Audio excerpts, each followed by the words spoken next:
in a while, a bike will come along that completely shakes up the status quo.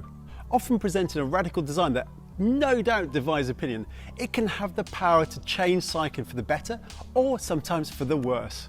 Take this, the Cannondale Topstone Neo. Nobody's going to say it's a beautiful bike, it's not even that good looking, but it has the power to change cycling as we know it. It screams, go anywhere monster truck, and in that respect, it has no rivals. So let's look at the two key concepts that come together in the Cannondale Topstone Neo. First of all, it's an electric gravel bike. In itself is a pretty select niche. But secondly, it's a full suspension electric gravel bike. And that in itself is a very, very unique niche. Barring a few homegrown examples, this is pretty much the only member. The electric part of it is also pretty cool, because in direct contrast to most brands who are trying to make their e-bikes lighter, Cannondale has gone completely Jeremy Clarkson, and the Topstone Neo is all about power. A Bosch Performance Line CX motor and 500 watt-hour internal battery had me in giggles the first time I started riding this, because there is so much power on tap. Cannondale has actually strapped the same motor and battery system that's found in its e-mountain bikes into a lighter and more agile package than its normal host. The resulting performance means that it not only rips on the road, but it's a bona fide com killer when it comes to the off-road. And it's basically the reason why I've had to keep my Strava on private for the last few weeks. Cannondale claim that with this motor system in this bike, it's got a range of nearly 80 miles. That's nearly 130 kilometers, which is pretty decent in my book. I've not been able to actually test that fully, but so far the battery life is amazing. And if we go on to the second of those key concepts with the Topstone Neo, the suspension.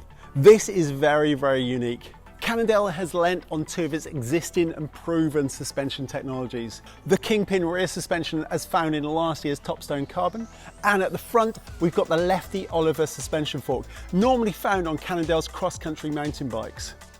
Now this of course isn't the first time Cannondale has fitted a suspension fork to one of its gravel bikes. The Slate is probably the bike that kick-started the entire revolution, but it's the first time that it's combined both front and rear suspension in one bike. Both offer up to 30 millimeters of movement, either through a conventional telescopic front suspension fork or through tuned flex in the frame and a pivot as found in the Kingpin suspension at the rear. Now if that doesn't sound like a lot of travel, it certainly is still enough to take the edge off any hits that can normally stop a normal gravel bike in its tracks. In fact, with the added weight and power of the motor system, this bike is an absolute juggernaut and just floats through any challenging terrain you actually want to ride. It kind of makes you think, do I actually need any more bike? And of course, because it only has 30 millimeters of suspension travel, it certainly isn't as plush as you might find on a mountain bike. But what it does have is it has enough movement to keep both wheels tracking when you need it most, giving you loads of traction on steep techie climbs and descents. The Lefty Oliver can be locked out for smooth tarmac sections, and it also has adjustable rebound. And being an air fork, you can tune it for your exact weight and riding preferences. The rear, of course, can't be adjusted at all, but Cannondale assure us that for every single frame size, the bike responds exactly the same. This particular model is the Topstone Neo Carbon 3, and it's the entry level into full suspension.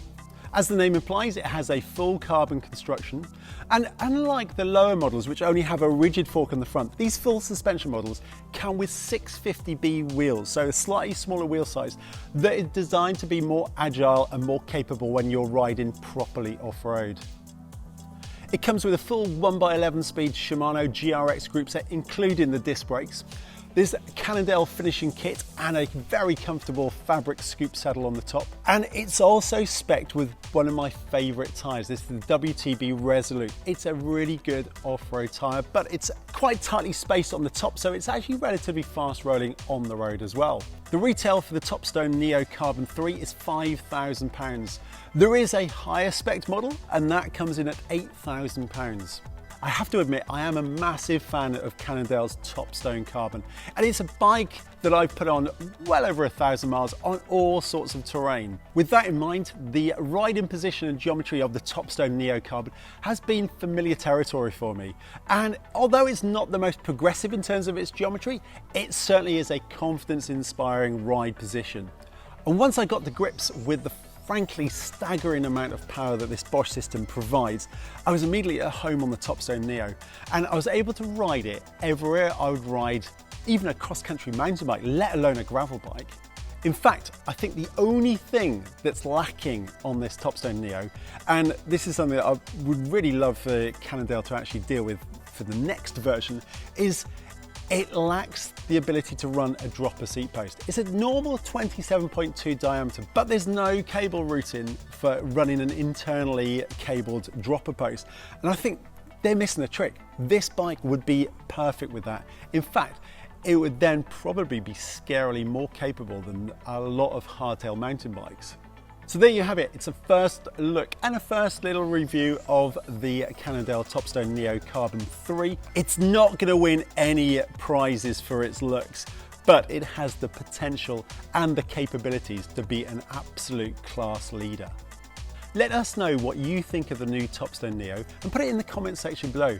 And don't forget to like and subscribe to keep up with our latest releases. And more importantly, click on that notification bell to let you know when our next video is out. But until then, we'll see you soon.